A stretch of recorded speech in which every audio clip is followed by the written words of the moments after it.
What is up, everybody? Back with the discography ranking here today, and with this one I'm going to be ranking the albums from LȧÄZ Rockit. Really cool, underrated band. They're from the Bay Area thrash scene. They formed in 1981.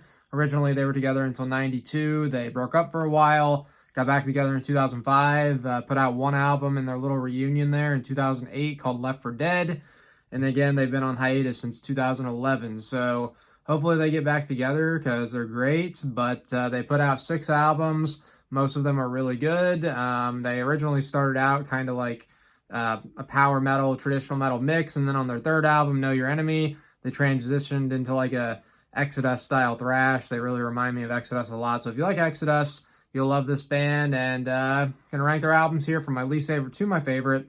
Here we go.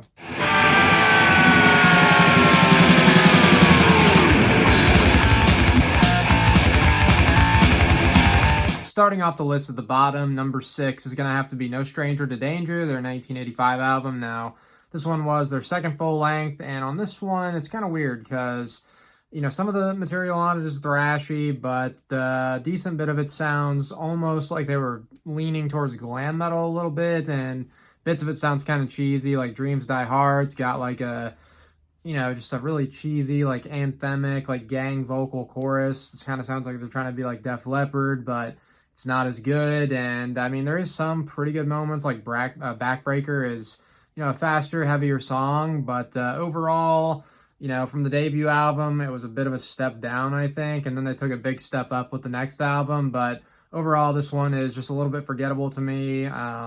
Not great, so it's got to be in at the bottom. Number 6, No Stranger to Danger.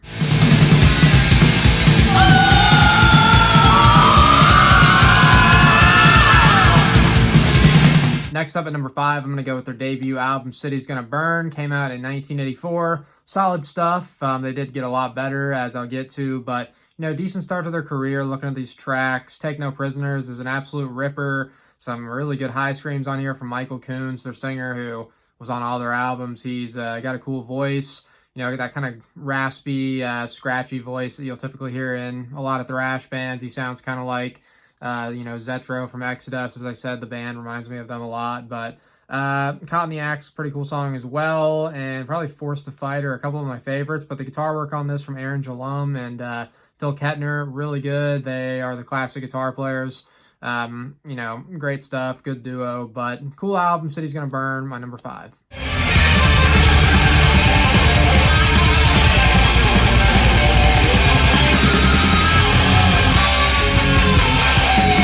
Coming in at number 4, I'm going to go with Know Your Enemy, their 1987 album. Now, this is the one where they transitioned into like full speed ahead thrash metal. The guitar tone on here is amazing, very heavy. The solos are absolutely ripping all through the album. Looking at the tracks, especially like Last Breath has an amazing riff to open it up. The tone is so sharp. Hiroshima, that one, like some amazing guitar solo, so check that out.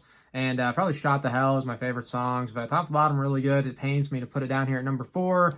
But the other couple albums I do like a bit better. And I also got to say, Victor Agnello, R.I.P. to him, the drummer, and Willie Lange, or Lang, however he pronounces it, both passed away, unfortunately, so R.I.P. to them. But yeah, great performances from everybody on the album. So it is number 4, Know Your Enemy.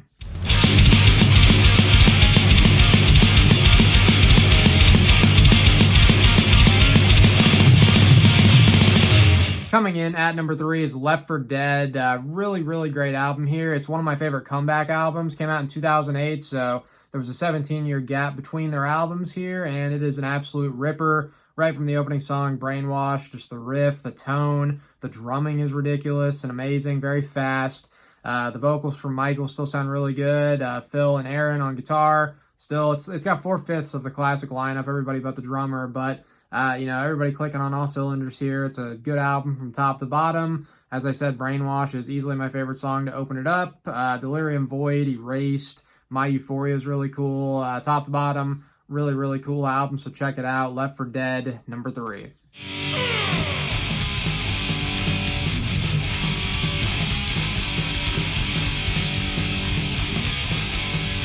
Coming in at number 2 is Annihilation Principle from 1989. Now, this one definitely is their most popular album. It's got Fire in the Hole, which has a really cool music video, got on Headbangers Ball and all that, but really good album. Continued on with that very thrashy sound that they started with Know Your Enemy, so a continuation of that, but it's a bit more of a consistent album than that one. A lot of great songs here. The guitar work's fantastic. The vocals are cool from Michael. Mob Justice, another great song on here. Mirror to Madness is fantastic as well. The riffs just are absolutely amazing. And the last track, The Omen, is a kind of slower, dark, eerie track that I think is really cool as well. But overall, I definitely think that this one's probably number one for a lot of people. Just I like the other album, talk about it a bit more. But this one, still fantastic. Annihilation Principle, my number 2.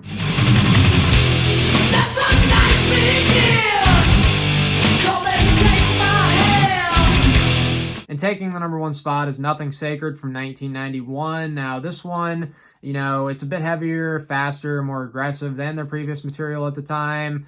It's just my favorite. And there was actually a pretty big lineup change between their previous albums and this one. There's only 2 guys that were on all the 80s albums that are still in the band at this point. Michael Coons on vocals, so you still got the voice of the band, and Aaron Jalom on guitar, but got 3 new members here at this point. Scott Dominguez on bass, Dave Shivari on drums, and Scott Sargent on guitar. It's the only album with those 3 guys, but, you know, great stuff. If it's the best, it's the best, and for me, this one is the best. Looking at these tracks, Curiosity Kills might be their fastest song of all time. Just amazing stuff. In the Name of the Father and the Gun to open it up, very heavy, very aggressive. Green Machine's great. Into the Asylum. Suicide City might be my favorite song by them. Just amazing, amazing riff and really cool song. The Enemy Within, Silence is a Lie is another great one. Really top to bottom. I love all those tracks. I do have a patch of the album cover that's for my vest, so gonna have LȧÄZ Rockit represented on there, and I think they're a great band. And also Leatherface, the song I didn't mention, it's not actually on any of their albums, but it was made for the Leatherface Texas Chainsaw Massacre 3 movie. It's on that soundtrack. There's a music video for that song as well on YouTube you can check out, but cool stuff there.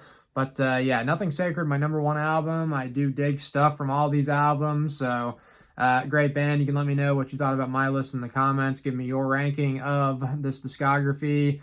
And as usual, you guys, till next time, thank you for watching.